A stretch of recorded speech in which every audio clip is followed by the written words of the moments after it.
नमस्कार, आदाब। मैं प्रवीर विश्वास और आप देख रहे हैं इनके इंडिया का और एक नया एपिसोड। दिन भर सुर्खियों में रहे बाबुल सुप्रियो।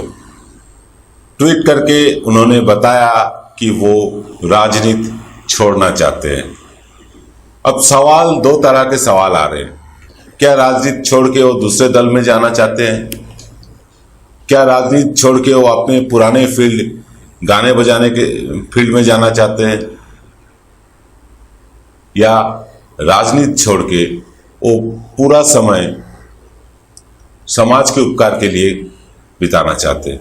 काफी सारे सवाल हैं, लेकिन एक सवाल और भी आ रहे हैं कि बाबुल सुप्रियो जिस समय राजनीति छोड़ना चाह रहे हैं, क्या वो उचित समय है? क्योंकि भाजपा अभी 2024 तक केंद्र में रहेंगे, कोई कुछ भी कर ले, पर वो इस बीच रास्ते में भाजपा को क्यों छोड़ना चाहते हैं?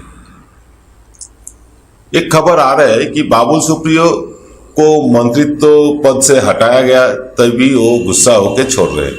अगर यही बात सही है, इस बात को हम सच मान ले, तो एक सवाल और आता है, क्या बाबुल सुप्रियो मंत्रित्व करने के लिए पॉलिटिक्स में आए थे? मंत्रित्व नहीं रहा इसलिए वो पार्टी छोड़ के जा रहे, राजनीति छोड़ के जा रहे। यानी लाल बत्ती का जो लालच है, क्या वो बाबुल सुप्रियो को पूरी तरह जकड़ लिया? लाल बत्ती नहीं रहा तो बाबुल सुप्रियो भी पॉलिटिक्स में नहीं रहेंगे। जाहिर है लोग ऐसा ही सोच रहे हैं, क्योंकि अगर उनको समाज का सेवा करना था, वो बिना पॉलिटिक्स में आए भी कर सकते थे। लेकिन वो बीच रास्ता में जिन्होंने उनको चुन के लोकसभा में भेजे थे, एक बार नहीं, दो बार, पहली मर्तबा 70,000, दूसरी मर्तबा और ज्यादा मतों से उनको जिता के लोकसभा में भेजे थे। अब उनके साथ क्या वो गद्दारी नहीं कर रहे हैं? देश के साथ गद्दारी नहीं हो रहा है? देश के जनता के साथ अगर गद्दारी हो तो देश के साथ तो गद्दारी होता है। क्या वो देश के जनता के साथ साथ पूरे भारतवासियों को से वो गद्दारी कर रहे हैं? अब इनको मन भर गया, मंत्री तो नहीं रहे, एक साधारण सा एमपी बन के रहेंगे, बस यही उनको चोट लग गया। तो ऐसे लोग राजनीति में जितना कम आए उतना ही अच्छा है, जो सिर्फ पद और मंत्रित्व ये सब पाने के लिए राजनीति में आना चाहते हैं। इनको राजनीति में आना ही नहीं चाहिए, और बाबुल सुप्रियो को तो आना ही नहीं चाहिए था, क्योंकि उनका राजनीति उनका क्षेत्र नहीं था। वो कुमार सानू का गाना नकल करके शुरू किया अपने जीवन, उसके बाद अपना जगह बनाया मुंबई में, फिर अचानक वो राजनीति में चला आए। राजनीति में चले आए, बहुत अच्छी बात है, लगे रहे, टिके रहे।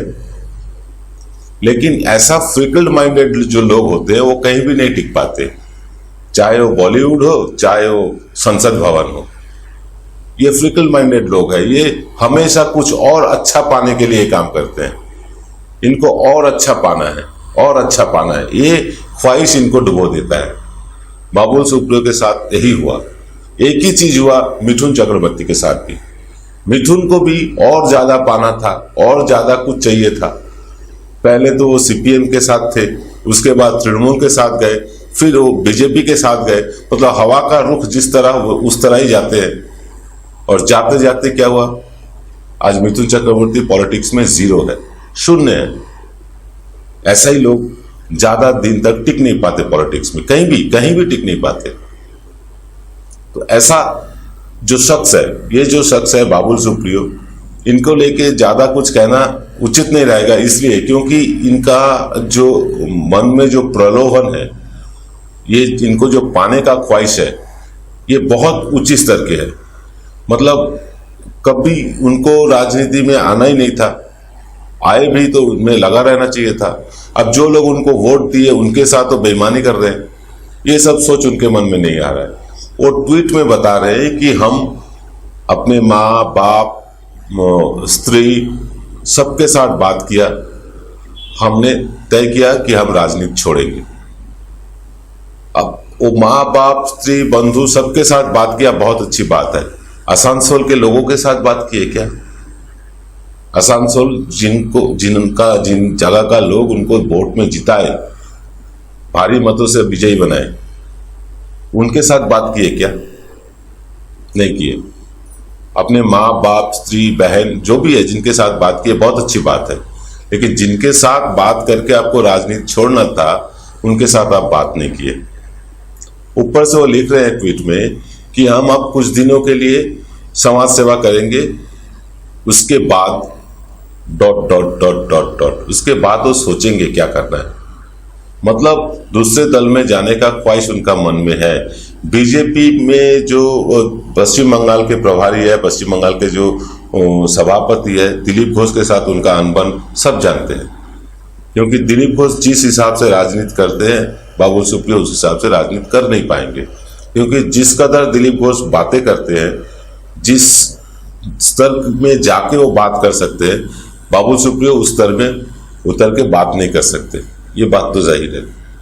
पढ़े लिखे लड़के हैं, अच्छे कॉलेज में पढ़े हैं, अच्छे स्टूडेंट थे, बैंक में नौकरी करते थे, तो ऐसा आदमी बीजेपी जैसा पार्टी में शामिल होके बीजेपी का भाषा में बात करेंगे, ये नामुमकिन सा है। शुभेंदु अधिकारी के लिए ये ठीक है, क्योंकि शुभेंदु अधिकारी पढ़ाई लिखाई उतना नहीं है, उनका ज्ञान नॉलेज उतना नहीं है, वो बीजेपी में फिट है, लेकिन बाबुल सुप्रियो जैसे पढ़े लिखे लोग बीजेपी में मिसफिट है। ऐसे लोग बीजेपी कर नहीं सकते, इनके लिए पॉसिबल नहीं है। आगे हम चल के देखेंगे, बहुत से लोग हैं जो बीजेपी छोड़ना चाहते हैं, सिर्फ बंगाल में नहीं, मध्य प्रदेश, राजस्थान, हर जगह से खबर आ रही है कि बीजेपी के अंदर एक दरार सा आ गया है, टुकड़ा हो रहा है बीजेपी। उत्तर प्रदेश में बहुत जल्दी आप देखेंगे टुकड़े होने वाला है, कुछ ही दिन में आप देख पाएंगे। राजस्थान में देखेंगे आप, मध्य प्रदेश में एक ही हाल है। कर्नाटका में येदियुरप्पा को 2 साल के भीतर उनको मुख्यमंत्री पद से हटाया तो गया, लेकिन किसको अपॉइंटमेंट दिए? जिनको अपॉइंटमेंट दिए वो येदियुरप्पा का ही आदमी है।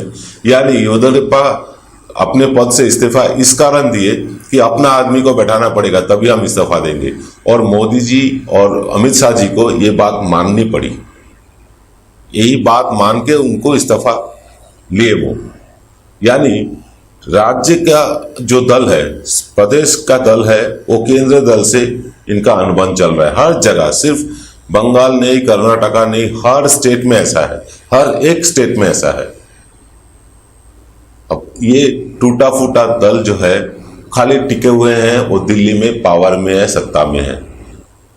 सत्ता जब जितना दिन रह जाएगा सत्ता का, जितना दिन आगे बढ़ता जाएगा, ये दरार और बढ़ता जाएगा। हमारे नजर रहेंगे उस पर, और आपका नजर बने रहे इनके इंडिया पर। आज भर इतना ही। जय हिंद।